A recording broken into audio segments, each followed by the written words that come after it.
Bonsoir à tous et bienvenue dans ce dernier virage de l'info de ce dimanche 1er janvier 2023. On regarde ensemble les grands titres de cette édition.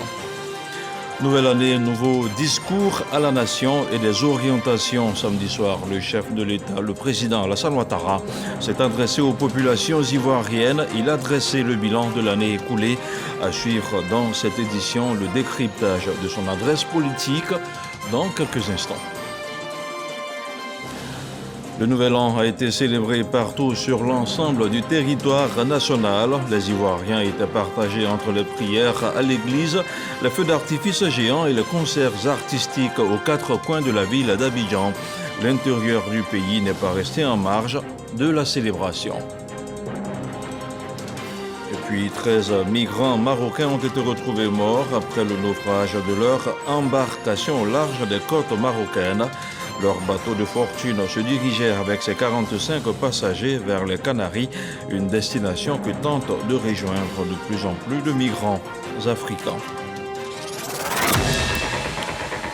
Voilà pour les titres. Le monde a tourné la page de l'année 2022 et célébré le passage à 2023 ce dimanche 1er janvier. Mais avant cela, samedi soir, le président de la République s'est adressé aux Ivoiriens. Alassane Ouattara a abordé plusieurs thématiques de l'économie à l'emploi jeune, en passant par la lutte contre la cherté de la vie, sans oublier la révalorisation des salaires des fonctionnaires. Et sur le plan politique, le chef de l'État est revenu sur les efforts du gouvernement pour consolider la paix, la sécurité et la défense. Le rayonnement de la Côte d'Ivoire sur le plan international a surtout occupé une place importante dans son discours à la nation. Je vous propose de suivre le décryptage politique de son adresse avec Michel Digré. 2023, une année qui s'annonce sous d'heureux auspices pour la Côte d'Ivoire. En effet, elle démarre avec cette bonne nouvelle que le président de la République, Alassane Ouattara, dans son message à la nation, à la veille du Nouvel An, a donné à ses concitoyens. Nouvelle qui vient apaiser les cœurs de tout un peuple après de longs mois d'attente, à savoir la libération imminente et le retour dans leur pays des 46 soldats ivoiriens détenus au Mali. Mes pensées vont particulièrement à l'endroit de nos soldats détenus au Mali depuis le 10 juillet 2022. Grâce aux actions diplomatiques entreprises avec l'appui de dirigeants de plusieurs pays amis, notamment le président de la République togolaise, son Excellence M. Faure Gnassingbé, 3 soldats femmes ont été libérés en septembre dernier. Les 46 autres soldats regagneront bientôt le sol ivoirien. À ce grand soulagement vient s'ajouter de nombreux autres motifs de satisfaction. La Côte d'Ivoire dans son entièreté est en chantier depuis 12 ans. La modernisation de la ville d'Abidjan va connaître en cette année 2023 une avancée importante, offrant ainsi plus de commodités à ses habitants et des motifs supplémentaires pour eux d'être fiers de leur ville. Mais il n'y a pas qu'Abidjan seul. Dans l'intérieur du pays, la modernisation est en cours. Plusieurs projets structurants vont être lancés au cours de cette année, quand d'autres en cours d'exécution vont être achevés et inaugurés. Le processus d'électrification et d'adduction en eau potable pour tous progresse de manière soutenue. De même, le programme de construction d'infrastructures hospitalières se poursuit. Le développement de la Côte d'Ivoire est en marche. Les projets structurants en cours dans le Grand Abidjan seront pour la plupart achevés en 2023. Il s'agit entre autres du pont de la baie de Cocody et de celui reliant Yopougon au plateau. De même, les travaux de construction des 8 échangeurs vont se poursuivre. Les travaux d'extension de l'aéroport Félix Houphouët-Boigny viennent également d'être lancés et permettront à terme d'accueillir 5 millions de passagers, soit 2 fois plus qu'aujourd'hui, consolidant ainsi notre position de hub aéroportuaire. Le métro d'Abidjan, quant à lui, viendra accompagner le développement de la ville d'Abidjan et permettra de fluidifier les déplacements. Pour l'intérieur du pays, je me réjouis de l'inauguration récente de l'autoroute Yamoussoukro-Thiébissou. La partie Thiébissou-Bouaké sera achevée dans le courant du deuxième semestre 2023, ainsi que la réhabilitation de la côtière Abidjan-San Pedro. Ces travaux s'inscrivent dans notre vision de transformation des villes secondaires, telles que Yamoussoukro, Bouaké, Korogo et San Pedro, pour en faire de grands pôles de développement. La réalisation des grandes universités de ces villes, des centres de formation professionnelle, des hôpitaux et des infrastructures concourent à cette vision. Il en sera de même bientôt pour d'autres villes telles que Man, Daloa, Bondoukou, Abangourou ou Djéné. Au niveau de l'enseignement technique et professionnel, notre dispositif national de formation se modernise et s'enrichit afin d'améliorer l'employabilité de notre jeunesse. Avec le rythme actuel d'électrification, c'est-à-dire plus de 600 localités par an, nous parviendrons en 2025 à faire de l'accès universel à l'électricité une réalité pour tous les habitants de notre beau pays. L'accès à l'eau potable se poursuivra avec un accent particulier sur les zones de fragilité dans le cadre de la lutte contre le terrorisme. La mise en œuvre du programme hospitalier s'est accélérée avec la construction et la réhabilitation de plusieurs établissements de santé, parmi lesquels les CHR d'Aboasso, d'Azopé, de San Pedro, de Man, les hôpitaux généraux de Danané et Méagui, et le lancement des travaux du plus grand centre hospitalier universitaire du pays à Abobo. 2023, c'est aussi une année particulière qui va voir la réalisation d'un programme social presque unique en Afrique. En effet, le président de la République a décidé de faire de 2023 l'année de la jeunesse. Je voudrais à présent m'adresser à nos jeunes, filles et garçons, car je suis convaincu que votre talent et votre énergie sont une chance pour notre pays. Je crois fermement en votre capacité à contribuer au développement de la Côte d'Ivoire. C'est pourquoi j'ai décidé de faire de 2023 l'année de la jeunesse. Je répète, 2023 sera l'année de la jeunesse. Nous allons renforcer et accélérer notre dispositif d'accompagnement de nos jeunes à travers de nombreuses actions, notamment le renforcement et l'expansion des écoles de la seconde chance pour ceux qui sont sortis trop tôt du système éducatif ou qui souhaitent se réorienter. Deuxièmement, l'amélioration de l'employabilité de notre système de formation professionnelle et universitaire. 3. L'accélération de la construction d'infrastructures sportives et récréatives. 4. Le renforcement de l'encadrement et du financement direct des projets jeunes. 5. Une participation plus accrue des jeunes au marché public de l'État et la mise en place d'un incubateur pour l'innovation et l'entrepreneuriat pour catalyser le génie créatif de nos jeunes et accélérer le développement des startups.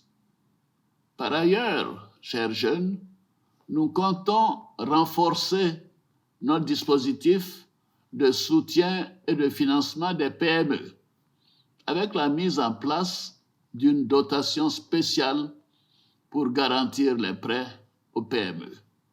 En outre, j'ai instruit le gouvernement à l'effet de poursuivre les efforts pour ramener les délais de paiement des factures des PME à moins de 30 jours. Je répète, à moins de 30 jours.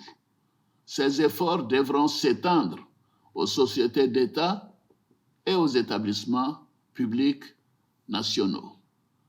Je vous invite donc, chers jeunes, à saisir ces opportunités pour que nous construisions ensemble la Côte d'Ivoire de demain, la vôtre, pour notre bonheur à tous. 2023, une année pleine de promesses, comme l'a affirmé le président de la République Alassane Ouattara, qui invite ses concitoyens à la confiance et à l'union pour bâtir ensemble la Côte d'Ivoire prospère et solidaire. Et voilà, c'était pour vous la synthèse du discours du chef de l'État vu par Viviane Aïman. Petit retour en arrière avec le feu d'artifice annuel. Samedi 31 décembre, un spectacle de feu et de musique a été offert à la population d'Abidjan. Pendant 30 minutes, les Abidjanais ont refermé 2022 pour accueillir 2023. Le reportage d'Amidi Rachouba, commenté par Dangui Dangui.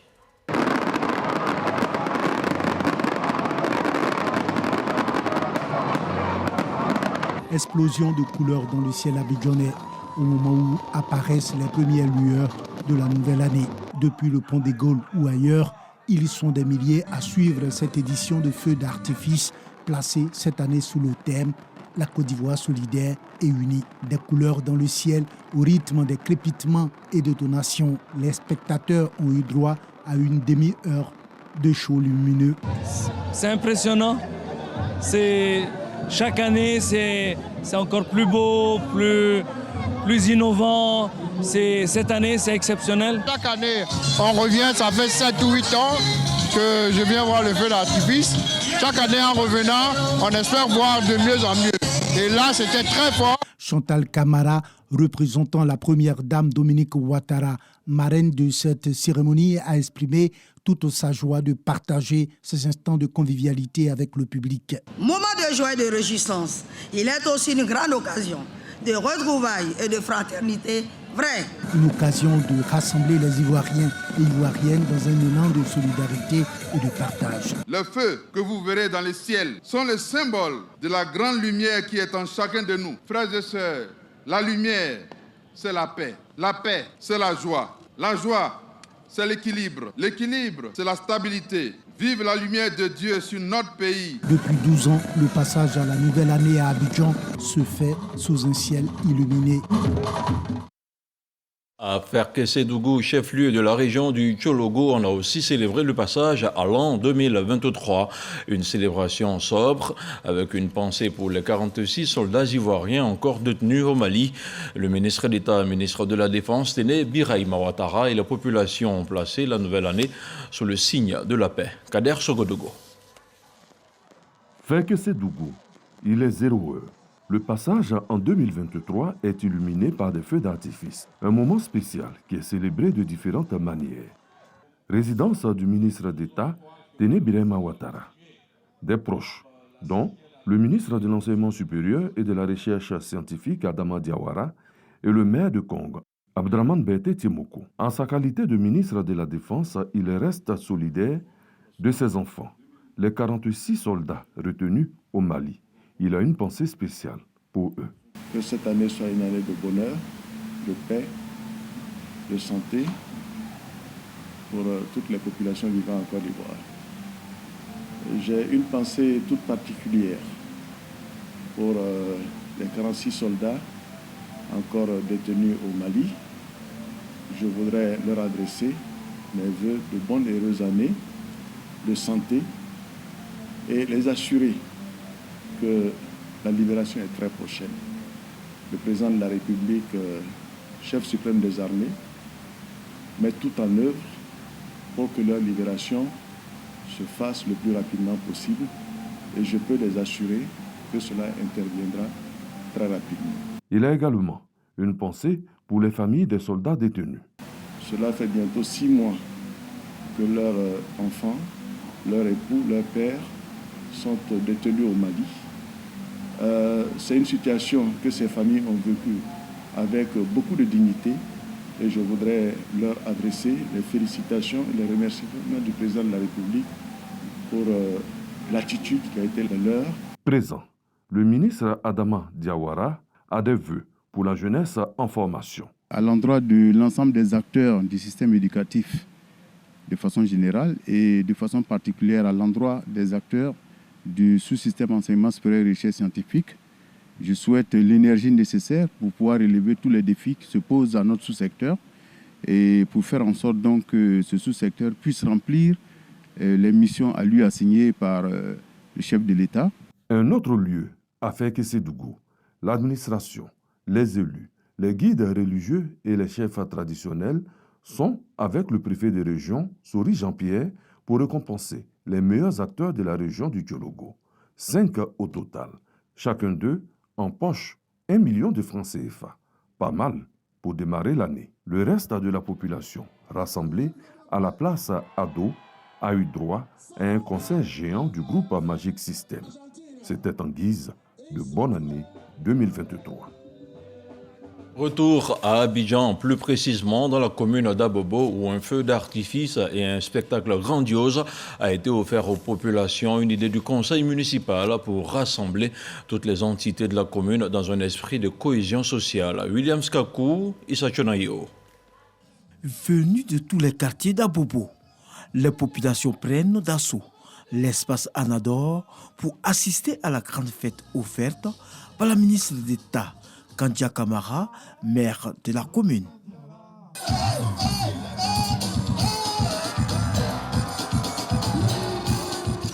Un spectacle grandeur nature pour entrer dans la nouvelle année. Des feux d'artifice illuminent le ciel d'Abobo à la grande joie du public. On a la joie, on est content. Vraiment, ça nous fait plaisir au cœur. Vraiment, on dit beaucoup merci à Madame le maire, vraiment pour le cadeau qu'il nous a offert fin année 2023. Les artistes sont également de la partie.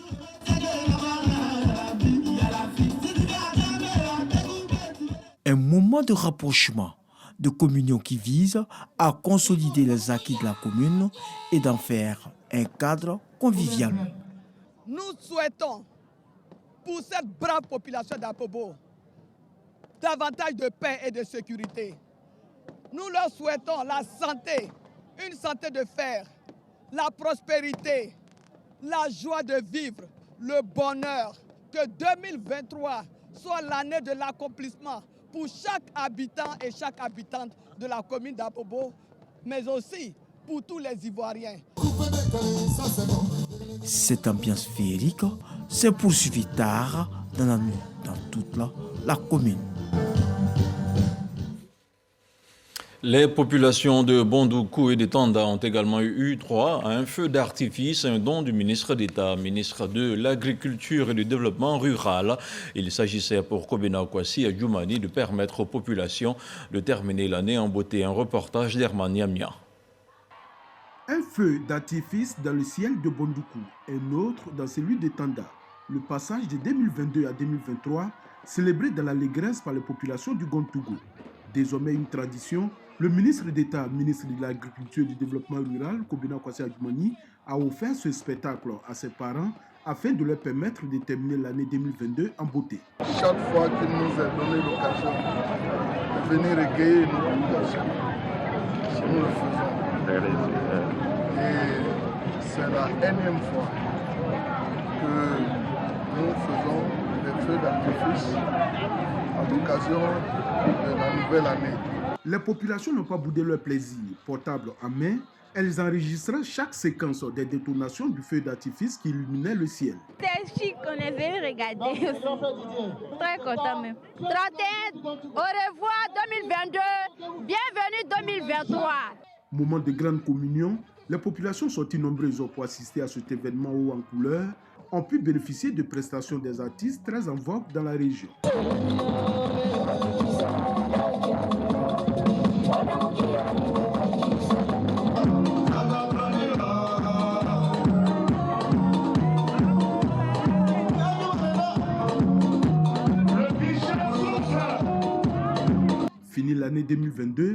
vœu des populations est de voir l'année qui commence remplie de grâce et de bonheur pour la réalisation de tous leurs projets. Spectacle de son et de lumière également à Dembokro, cadre de la ville. Le ministre de l'économie et des finances, Adama Coulibaly, permettait ainsi aux populations de la localité d'entrer dans la nouvelle année avec beaucoup de joie et de gaieté. Des vivres ont également été distribués aux familles les plus démunies pour qu'elles abordent l'année 2023 en toute sérénité. 100 tonnes de vivres aux populations du Poro, c'est un don du député Lassina Ouattara qui aura permis aux femmes de Korogo d'entamer la nouvelle année sans difficulté. Un don rendu possible grâce au soutien du chef de l'État, le président Alassane Ouattara. Le compte-rendu d'Ami Sissoko.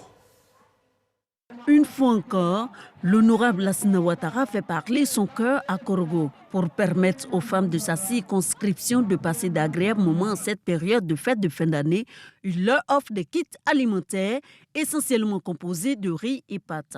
Visiblement touché par l'action du donateur, par ailleurs conseiller technique du président de la République, Alassane Ouattara, les bénéficiaires lui expriment toute leur gratitude. Chaque année, l'honorable LASPR nous appelle pour venir nous donner du riz en fin d'année pour qu'on puisse fêter. Même souvent dans les mois de carême, ils nous appellent, ils nous donnent les mêmes choses encore.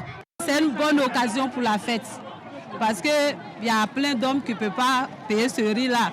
Mais on leur donne ça gratuitement. En tout cas, nous sommes très contents pour ça. C'est la fête. Même si c'est 1 kilo, je suis contente même. Au total, ce sont 100 tonnes de riz et pâtes alimentaires qui ont été distribuées par le député Lassina Ouattara. Chaque année, au nom du chef de l'État, Alassane Ouattara, on fait les dons à la population. Vous voyez toutes ces femmes, c'est la fin de l'année. Et la fin de l'année, il faut que nos parents aient quelque chose à manger. Et quelque chose pour faire la fête avec les enfants. Je dis merci au président de la République et je dis merci au ministre Fidel Sarasoro. L'honorable Lassina Ouattara est le candidat RHDP aux élections municipales de 2023 à Korogo. Il promet donc de faire encore plus d'actions à l'endroit de la population. On reste dans l'ambiance de la Saint-Sylvestre avec notre reporter Mahama Traoré qui était dans la région de la Nawa. À Méagui, il a décrit la ferveur du passage au Nouvel An. Reportage.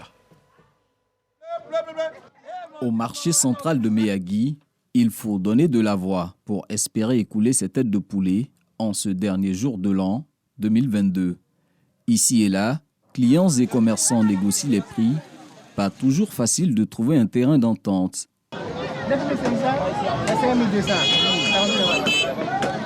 Il faut aussi se rendre belle pour ces fêtes de fin d'année. Manucure, pédicure, nouvelle coiffure, les praticiennes s'en frottent les mains. Peu importe le moyen de transport, la tradition de célébrer le réveillon de la Saint-Sylvestre et le jour de Nouvel An en famille sera respectée. À ce niveau, ce sont les transporteurs qui s'en tirent à bon compte. Nos gars, là, il y a trop de passagers. Donc il faut que, en tout cas, nous roulons en prudence et sur un conducteur professionnel. Les cargos sont achetés. Donc autrement, pour la fête, tout le monde est sorti. Tout le monde, chacun s'en fait en famille. Donc nous, ça nous a arrangé, nous les transporteurs, ça nous a arrangé. Dans le campement de Niti Toadji 2, situé dans les environs de Méagui, cette fin d'année 2022 aura une saveur toute particulière. C'est la première fois que les habitants feront la fête sous la lumière. Cette année, le campement a été raccordé au réseau électrique. Depuis 1974, nous sommes venus ici, on n'a aucune lumière ici. Cette année, le président nous a donné courant, donc on le remercie. Que Dieu même le pousse pour qu'il puisse arranger la Côte d'Ivoire. Pour le menu, ce sera du foutou et du riz, accompagné de sauce graine. Au nom de la lumière, tout le monde y est invité. Le magazine du dimanche de RTI 1 était aujourd'hui consacré aux bonnes résolutions à prendre pour mieux démarrer l'année 2023. Avec Zadiabi, le docteur Michel Louratanon a donné quelques esquisses. Nous l'écoutons. Tous les changements durables se font progressivement. Donc il faut être conscient du fait qu'on ne peut pas passer de rien à tout brusquement. Donc il faut intégrer cela au choix de nos objectifs en faisant la liste de nos bonnes résolutions. On entame une nouvelle année. Pour l'entamer sereinement déjà, il faut faire le bilan. Si je veux ranger mon placard, je ne peux pas laisser les vêtements qui sont dedans pour faire des piles. Je dois tout sortir, faire le tri, me débarrasser de ce qui n'est pas utile ou de ce qui ne va plus me servir et ranger ce que je retiens. Donc, c'est la même chose que nous allons faire pour notre année. En 2022, que s'est-il passé de bon, de moins bon et qu'est-ce qui nous a affectés? Ce qui nous a affectés, lorsque nous le retenons, lorsque nous ne nous en débarrassons pas, ça équivaut à quoi? Ça équivaut à une personne qui utilise sa cuisine, par exemple, pendant une semaine sans sortir les poubelles.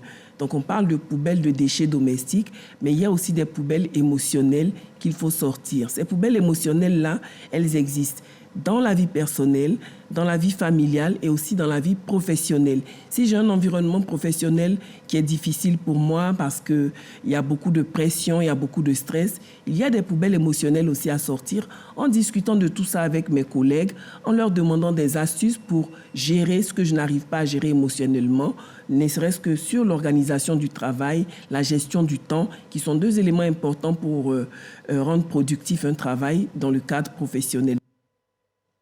Et on regarde maintenant le point de la situation de la Covid-19 au 1er janvier 2023.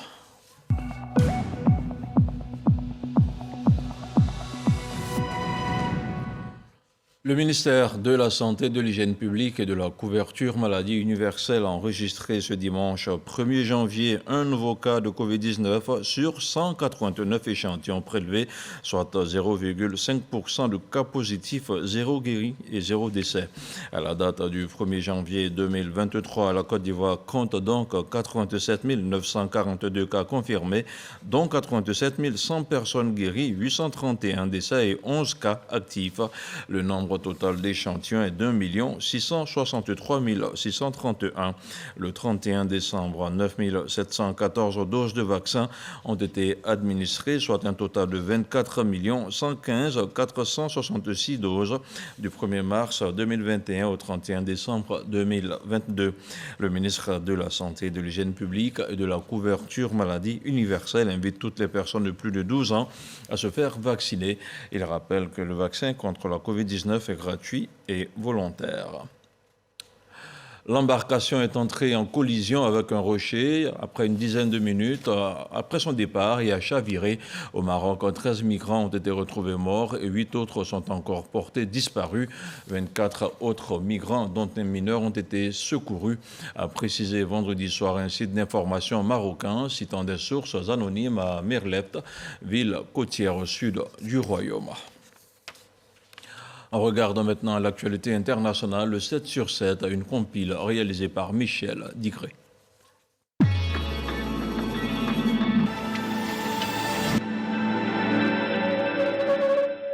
L'Ukraine a appelé à l'exclusion de la Russie des Nations Unies plus de 10 mois après le début de l'invasion des troupes russes. Une demande n'ayant pas de chance d'aboutir, Moscou disposant d'un droit de veto au Conseil de sécurité de l'ONU. Les autorités congolaises ont évoqué la possibilité d'instaurer un service militaire obligatoire ou contractuel en République démocratique du Congo, confronté à l'offensive de la rébellion du M23 dans un territoire de l'Est du pays. Cette nouvelle politique de défense inclut notamment l'instauration d'une industrie militaire et la mise en place d'une armée capable de lutter contre la cybercriminalité et la criminalité frontalière. Le président péruvien destitué Pedro Castillo, emprisonné le 7 décembre pour rébellion et conspiration, a demandé lors d'une audience judiciaire en appel sa libération, ni à avoir commis des crimes lors de sa tentative d'auto-coup d'État. Edson Arantes do Nascimento, plus connu sous le nom de Pelé, est décédé ce jeudi à l'hôpital Albert Einstein de Sao Paulo à l'âge de 82 ans, après avoir lutté durant de longs mois contre la maladie. Le gouvernement brésilien a décrété un deuil de 3 jours pour la mort du légendaire footballeur. L'enterrement se déroulera ce mardi dans l'intimité familiale. Des hommes armés ont tué 3 policiers et blessé 4 dans une attaque contre un barrage de sécurité dans la ville d'Ismaïlia. Les sources de sécurité ont parlé d'une attaque terroriste. L'armée et la police égyptienne ont lancé en février 2018 une vaste opération antiterroriste au Sinaï au service des cellules radicales, dont certaines ayant fait allégeance au groupe djihadiste État islamique.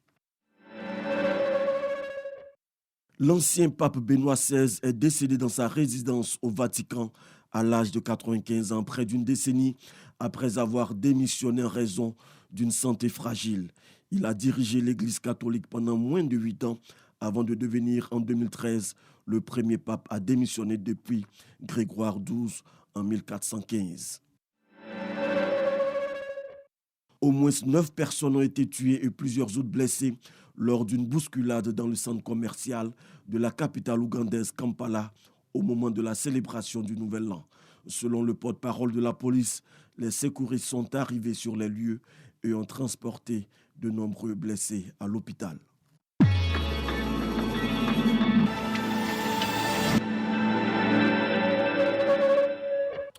Ainsi va le monde. Ce journal est terminé. Je vous souhaite bonne année encore et bonsoir.